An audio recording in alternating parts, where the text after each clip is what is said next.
معاشر المسلمين رحمكم الله.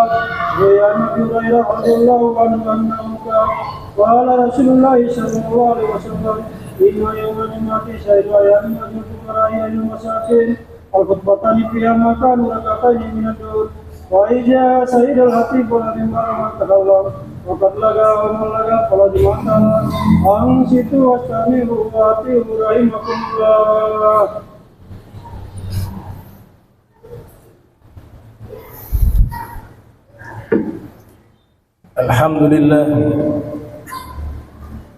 الحمد لله رب العالمين، نستعين ونستغفره ونعوذ بالله من شرور أنفسنا ومن سيئات أعمالنا. من يهد الله فلا مضل له ومن يضلل فلا هادي له. أشهد أن لا إله إلا الله وحده لا شريك له، وأشهد أن سيدنا محمدا عبده ورسوله. اللهم صل وسلم وكرم وزد على سيدنا محمد وعلى آله وصحبه أجمعين. أما بعد، فيا أيها الناس أوصيكم ونفسي بتقوى الله، فقد فاز من اتقى. سبحانك لا علم لنا إلا ما علمتنا إنك أنت العليم الحكيم. ربي اشرح لي صدري ويسر لي أمري واحلل عقدة من لساني يفقهوا قولي وسدد لساني واهدي قلبي بحق سيدنا محمد صلى الله عليه وآله وبارك وسلم. وقد قال الله سبحانه وتعالى في القرآن الكريم وهو أصدق القائلين وأنا على ذلك من الشاهدين. أعوذ بالله من الشيطان الرجيم. بسم الله الرحمن الرحيم.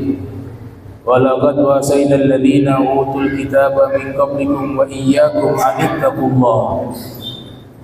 صدق الله وصدق الرسول الكريم. Alhamdulillah, puji syukur kehadirat Allah, salawat salam senantiasa tercurahkan kepada junjungan mulia Nabi tercinta Nabi Muhammad sallallahu alaihi wa alihi wasallam beserta seluruh keluarga beliau, sahabat beliau dan umat beliau yang senantiasa melaksanakan ajaran beliau hingga akhir masa nanti. Ma'asyiral muslimin rahimakumullah. Tidak lama lagi akan dilangsungkan ibadah haji di tanah suci, yang dimana ibadah haji tersebut memiliki pesan yang berkaitan dengan rukun iman yang kelima, yaitu meyakini adanya hari kebangkitan atau hari kiamat yang disebut dengan Yaumul Qiyamah. Maka di beberapa manasik haji ada yang disebut dengan al-wukuf di Arafah, wukuf berdiam diri di padang Arafah. Hal itu sama persis nanti seluruh manusia akan dikumpulkan berdiam diri di satu tempat yang namanya mahsyar.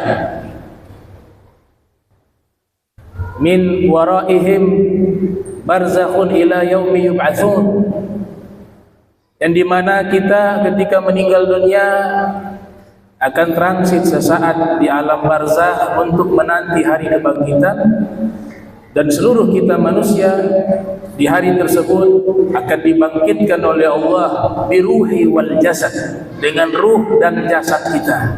Ini keyakinan ahli sunnah wal jamaah. Dan kita berdiam diri di tempat yang namanya mahsyar, sama sebagaimana simulasi wukuf di Arafah. Maka substansi daripada manasik haji adalah mengingatkan kita akan rukun iman yang kelima, yaitu beriman kepada hari kiamat. Antu'mina billahi wa malaikatihi wa kutubihi wa rusulihi wa bil yaumil akhir. Begitu dahsyatnya hari tersebut, sehingga alamatus sa'ah, Nabi telah menginformasikan kepada kita sebelum terjadinya hari kiamat ada tanda-tandanya, dikenal dengan asyratus sa'ah, tanda-tanda hari kiamat, sebagaimana yang dinukil oleh Imam Barzanji dalam kitabnya Al-Isa'ah li Asyratis Sa'ah. Dan tanda-tanda ini diperintahkan kepada kita agar kita memperhatikan, sehingga setiap saat, setiap waktu kita dalam keadaan siap untuk menghadapi hari tersebut, hari kebangkitan. Adapun hari kehancuran, setiap mukmin diwafatkan oleh Allah, mereka tidak akan alami hari tersebut. Tapi yang namanya hari kebangkitan dan dikumpulkan di mahsyar, setiap kita pasti mengalami hal itu.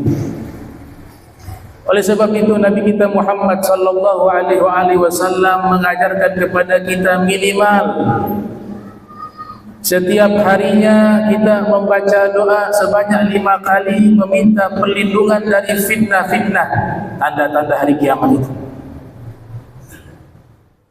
Beliau bersabda, "Idza tashahhada ahadukum falyasta'iz billah min arba'." Apabila kalian telah membaca tasyahud di dalam salat kalian, tasyahud akhir, maka mintalah perlindungan pada Allah atas 4 hal. Yang pertama, Allahumma inni a'udzubika min jahannam, wa fi riwayah min fitnati jahannam. Ya Allah, aku meminta perlindungan padamu dari azab neraka jahannam.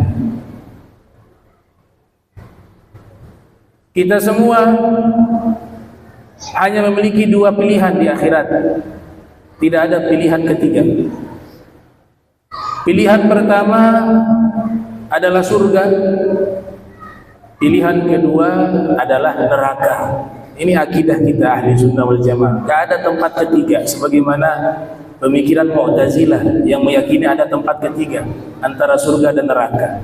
Manzilatun baina manzilatain, itu pemikiran yang ditolak oleh ulama-ulama ahli sunnah wal jamaah. Di akhirat hanya ada surga bagi orang-orang yang bertakwa, yang taat kepada Allah ketika hidup di dunia, dan yang kedua adalah neraka, tempat sanksi dan azab.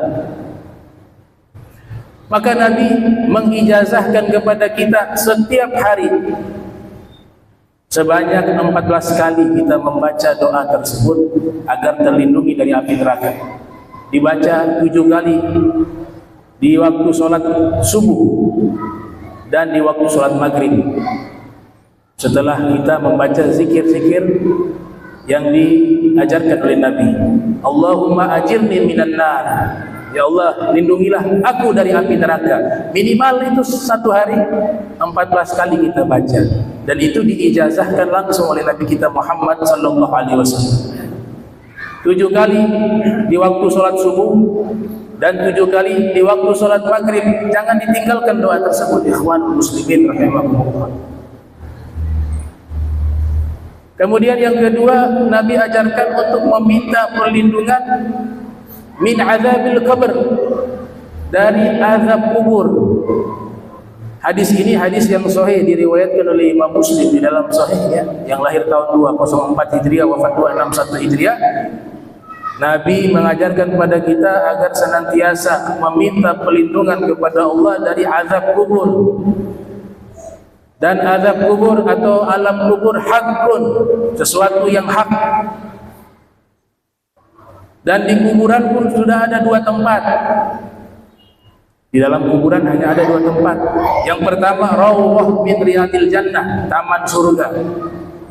Dan yang kedua adalah hufratun min hufamil niran, jurang atau lubang api neraka. Al-qabru imma rawdah min riyadil jannah atau hufratun min hufamil niran. Kuburan adalah taman surga dan juga bisa menjadi jurang dan lubang api neraka. Wa qala an-nabiy sallallahu alaihi wasallam, "Wa ma ba'dahu aisar, wa in naja minhu fama ba'dahu aisar, wa in lam yanju fama ba'dahu asyad." Kalau di alam kubur dia sudah selamat, dia sudah mendapatkan taman surga, maka proses selanjutnya dipermudah oleh Allah hingga dia masuk ke dalam surga. Namun di alam kubur dia diazab, dia sengsara, maka proses selanjutnya lebih sulit, kata Nabi Muhammad SAW, yang puncaknya nanti dimasukkan ke dalam neraka. Na'udzubillah min dzalik. Ikhwanul muslimin rahimakumullah, setelah kita meninggal dunia nanti, kullu nafsin dha'iqatul maut, setiap yang berjiwa pasti merasakan kematian. Maka kehidupan dunia ini kita merasakan bagaikan hanya fata morgana, tidak ada nilainya sama sekali setelah ruh ini lepas dari jasad. Maka jangan tertipu, Allah Ta'ala sudah mewanti-wanti di dalam Al-Quran, wa mal hayatud dunya illa mata'ul ghurur. Tidaklah kehidupan dunia ini kecuali perhiasan yang menipu. Faman zuhziha 'anil nar wa udkhilal jannata faqad faz. Amal hayatud dunya illa mata'ul ghurur. Siapa yang dijauhkan dari api neraka, dimasukkan ke dalam surga, itulah orang sukses yang sebenarnya. Dan tidaklah kehidupan dunia melainkan hanya perhiasan yang menipu. Makanya kaum arifin, mereka tahu hakikat kehidupan di dunia, sehingga mereka hanya menjadikan di dunia ini transit jembatan yang menyampaikan mereka kepada tujuan, yaitu kehidupan di akhirat. Ad-dunya qintarah fa'buruha wa la ta'muruha. Nabi Isa mengatakan dunia adalah jembatan, lewatin saja, jangan makmurkan jembatan tersebut. Pelindungan yang ketiga, Nabi kita Muhammad sallallahu alaihi wasallam, beliau mengajarkan kepada kita untuk berlindung daripada min fitnatil mahya wal mamat, dari ujian kehidupan di dunia dan ujian kematian. Hidup ujian. Salah satu ujian, apakah kita ketika dituntut, dipaksa oleh musuh-musuh kita. Para ulama mengatakan musuh kita yang menghalangi kita untuk taat kepada Allah ada 5. Yang pertama nafsu, yang kedua hawa, yang ketiga dunia, yang keempat perempuan, yang kelima harta dan jabatan. Musuh ini di awal diciptakan memang tujuannya menghalangi kita untuk taat kepada Allah, dan visi misinya jelas, memasukkan kita ke dalam neraka. Makanya Allah katakan dalam Al-Quran, syaitan itu aduwwun mubin, musuh yang nyata. Allah juga katakan dalam Al-Quran, nafsu ammarah bisu, nafsu yang jahat itu mengajak kepada kejahatan. Maka kehidupan ini adalah ujian, ikhwanul muslimin. Yang namanya ujian bisa 2 kemungkinan, yaitu lulus atau tidak lulus. Yang lulus mereka selamat nanti di akhirat, yang tidak lulus di dunia maka mereka tidak selamat di akhirat. Tabarakalladzi biyadihi mulk wa huwa ala kulli syai'in qadir, alladzi khalaqal mauta wal hayata liyabluwakum ayyukum ahsanu amala. Allah ciptakan kematian, kehidupan dan kematian sebagai ujian di antara kalian. Kematian juga kita diminta untuk Allah Ta'ala jaga kita, jangan sampai menjelang wafat. Al-Imam Ahmad bin Hanbal di dalam musnadnya menceritakan bahwa syaitan mengerahkan segenap kekuatannya untuk menjerumuskan seorang muslim menjelang wafatnya. Itu fitnah kematian. Sehingga apa? Seseorang yang jika orang tuanya telah meninggal dunia, maka dia menjelang wafat, ini syaitan menyerupai orang tuanya, mendatangi dia menjelang wafat dan mengatakan, wahai anakku, ayahmu atau ibumu telah wafat, sehingga mengetahui kehidupan di akhirat. Ternyata agama yang benar bukan Islam, tapi agama lain. Ayo ikut ayahmu, ikut ibumu. Saat itu pun dia yang tidak punya keimanan yang kuat diuji fitnah kematian, maka dia akan mengikuti apa yang diajak oleh orang tuanya, padahal itu bukan orang tuanya, itu kamuflasenya syaitan. sehingga pada akhirnya menjelang wafat dia meninggal bukan dalam keadaan Islam. Na'udzubillah min dzalik. Jadi ini bukan permainan ya ikhwanul muslimin. Nabi katakan al-maut kal bahr yugrik. Kematian itu seperti lautan yang dalam, kata Nabi Muhammad SAW. Dia bisa menenggelamkan siapa saja. Maka salah satu cara agar kita terhindar dari fitnah-fitnah tersebut ketika hidup, banyaklah meminta perlindungan kepada Allah dari hal-hal tersebut. Dan yang terakhir kata Nabi kita Muhammad SAW, meminta perlindungan dari fitnah Dajjal. Fitnah Dajjal adalah fitnah terbesar menjelang terjadinya hari kiamat, yang bersamaan juga muncul Imam Mahdi, yang bersamaan juga muncul dan turun Nabi Isa alaihissalam, dan setelahnya Ya'juj wal Ma'juj, dan setelahnya adalah hari kehancuran. Qala Nabi sallallahu alaihi wasallam, ma baina khalqi Adam ila qiyami sa'ati amrun akbar minad Dajjal.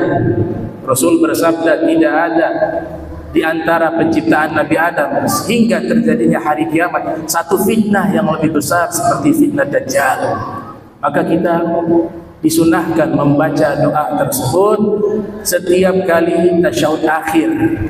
Allahumma inni a'udzubika min adzabi jahannam wa min adzabil qabri wa min fitnatil mahya wal mamat wa min syarri fitnatil masiihid dajjal. Mudah-mudahan Allah Ta'ala jaga kita, wafatkan kita dalam keadaan Islam dan iman.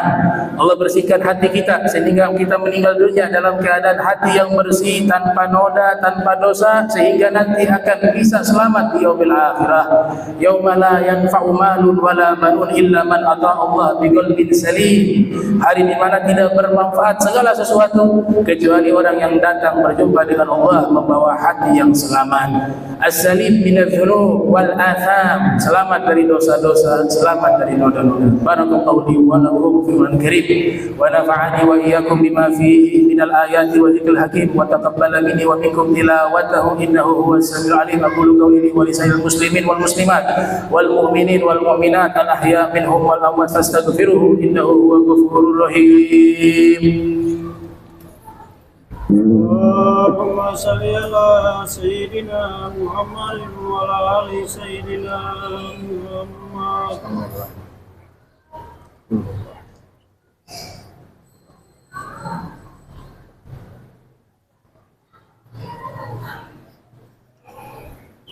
Alhamdulillah, alhamdulillahi rabbil alamin. Allahumma salli wa sallim ala Sayyidina Muhammadin miftahi babi rahmatillah adada ma fi ilmillah, salatan wa salaman daiman mutalazimin bidawai mulkillah wa ala alihi wa sahbihi wa man wala. Amma ba'du, fa ya ayyuhan nas ittaqullaha wa hadul jum'ah wal jama'at.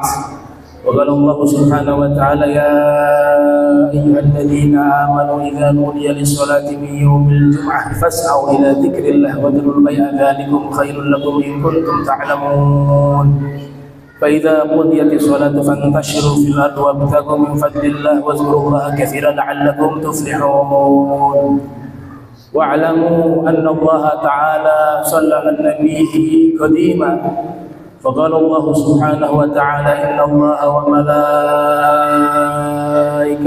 يصلون على النبي يا أيها الذين آمنوا صلوا عليه وسلموا تسليما.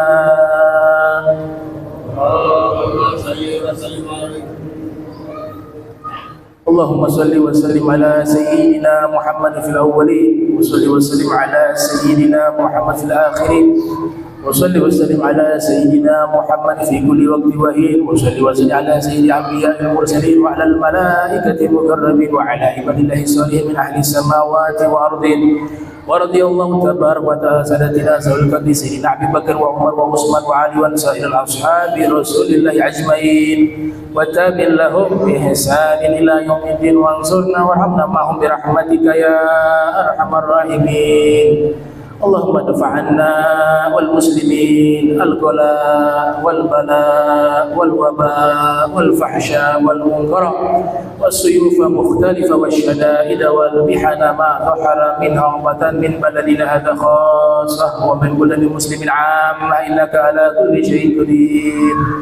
اللهم احمي المسلمين في القدس والغزة في كل فلسطين اللهم كن لهم عونا ونصيرا اللهم عليك باليهود الظالمين وسنة الغاصبين اللهم احصيهم عددا واقتلهم بددا ولا تغادر منهم احدا اللهم أرني في عجائب قدرتك واجعلهم عبرة لغيرهم يا رب العالمين اللهم انصر إخواننا المستضعفين في فلسطين اللهم فك كيد أسرهم وفرج عن كربهم اللهم اشف مرضاهم وقوي عاجزهم اللهم اعن على بل وحول عليهم يا رب العالمين اللهم ارحمنا والطف بنا واحفظنا وانصرنا وفرج عنا والمسلمين اللهم اكفنا واياهم شر مصائب الدنيا والدين اللهم اصلحنا واصلح من في صلاح صلاح الاسلام والمسلمين اللهم لا تهلكنا واهلك من في هلاك صلاح الاسلام والمسلمين اللهم وارفع عنا وعن المسلمين الاذى والبلاء والوباء والامراض والاسقام والحروب والفتن والمحن وجميع انواع البلاء ما ظهر منها وبطن برحمتك يا ارحم الراحمين اللهم اصلح الامام والامه اللهم اصلح الامام والامه ورائيه والف بين قلوبهم وادفع شر بعضهم عن بعض واختم لنا بالحسنى في خير ولطف وعافيه برحمتك يا ارحم الراحمين اللهم اغفر للمسلمين والمسلمات والمؤمنين والمؤمنات الأحياء منهم والأموات إنك مجيب دعوات وقاضي الحاجات وغافر الذنوب والخطيئات يا أرحم الراحمين وصلى الله على سيدنا محمد وعلى آله وصحبه وبارك وسلم والحمد لله رب العالمين عباد الله إن الله يأمر بالعدل والإحسان وإيتاء ذي القربى وينهى عن الفحشاء والمنكر والبغي يعظكم لعلكم تذكرون فاذكروا الله يذكركم واشكروا له فاسألوه من فضله الله أكبر أقيموا الصلاة